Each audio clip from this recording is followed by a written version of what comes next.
ምዕራፍ 5 ቁጥር 48 እንግዲህ የሰማዩ አባታችሁ ፍጹም እንደሆነ እናንተም ፍጹማን ሁኑ ይላል። ጌታችን ኢየሱስ ክርስቶስ በዚህ ክፍለ ምንባብ ያስተማረን ትምህርት የሚወዱንን ብቻ ሳይሆን ጠላቶቻችንንም ጭምር መውደድ እንዳለብን ነው። የሚወዱትን መውደድ ለሚወዱት መልካምን ማድረግና ማበደር ኃጢአተኞችም ያደርጉታል። እናንተ ግን የልዑል እግዚአብሔር ልጆች ትባሉ ዘንድ አባታችሁ ርኅሩኅ እንደሆነ ርኅሩኆች ሁኑ፣ እርሱ ለማያመሰግኑና ለክፉዎች ጭምር ቸር ነውና በማለት አስተምሮናል። የዚህ ትምህርት ዋና መሰረተ ሀሳብ ክርስቲያኖች ከሌሎች ሕዝቦች የተለየ ፍቅርና ርኅራኄ መከተል እንዳለባቸው ነው። ይኸውም የክርስቲያኖች ፍቅርና መልካም ሥራ በወዳጆች ብቻ መገደብ እንደሌለበት ነው። ምክንያቱም ወዳጁን መውደድ ማንም ሰው ሊያደርገው የሚችል ነው። ክርስቲያኖች ግን የሚወዷቸውን ብቻ ሳይሆን የሚጠሏቸውንም ጭምር በመውደድ ከሌሎች የተለዩ እንዲሆኑ በጌታችን ታዘዋል። ይህንን አብነት መውሰድ ያለባቸው ደግሞ ከአባታቸው ከእግዚአብሔር ነው። እርሱ ለጻድቃንና ለኃጥአን እኩል ዝናብ ያዘንባል፣ ፀሐይንም ያወጣል።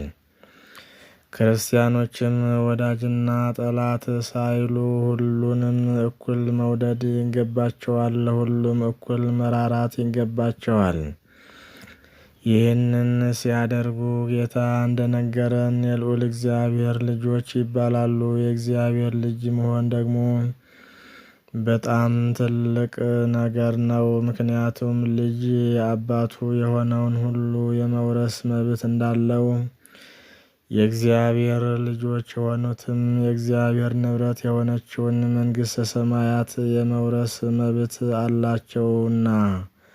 ሮሜ ምዕራፍ 8 ቁጥር 14 በዚህ ዓለም ይህን የእግዚአብሔር ቃል የመፈጸምና የማስፈጸም ኃላፊነት ያለበት ክርስቲያኑ ሕዝብ ነው። ክርስቲያኖች ቃሉን ለዓለም ማዳረስ ያለባቸው በቃላት በማስተማር ብቻ ሳይሆን ከቃል በላይ ሊያሳምንና ሕሊናን ሊረታ በሚችል ተግባርና በፍጹም ፍቅር ነው። ፊልጵስዩስ ምዕራፍ 2 ቁጥር 15 እንግዲህ ይህንን ሁሉ ስንመለከት ጌታችን የታዘዙት ቤተሰብን ብቻ ሳይሆን ሰውን ሁሉ ጠላትንም ጭምር እንዲወዱና ለሰው ሁሉ ርኅራኄ እንዲያደርጉ ነው።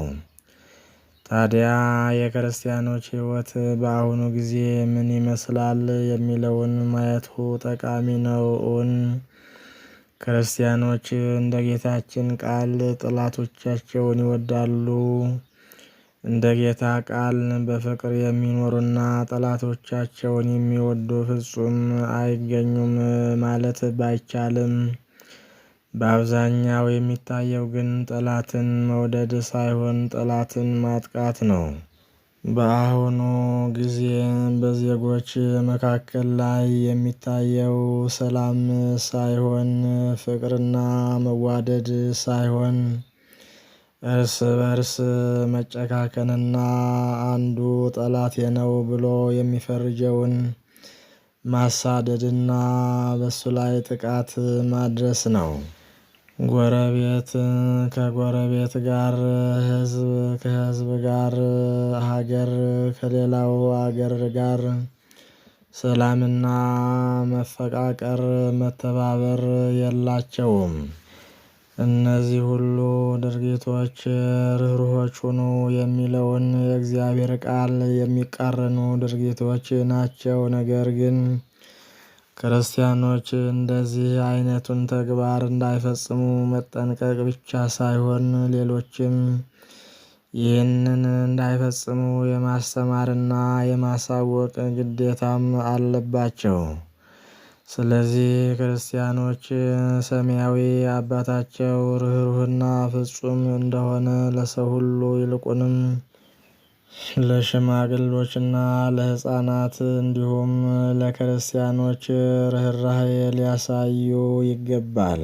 ስለሆነም እንደ አባታችን እንደ አምላካችን እንደ መድኃኔ ዓለም እንደ ኢየሱስ ክርስቶስ ለሁሉም ርኅራኄ አሳይተን ንስሐ ገብተን ቅዱስ ሥጋውን ክቡር ደሙን ተቀብለን የመንግሥቱ ወራሽ የስሙ ቀዳሽ እንድንሆን አምላካችን በቸርነቱ ይርዳን። አሜን።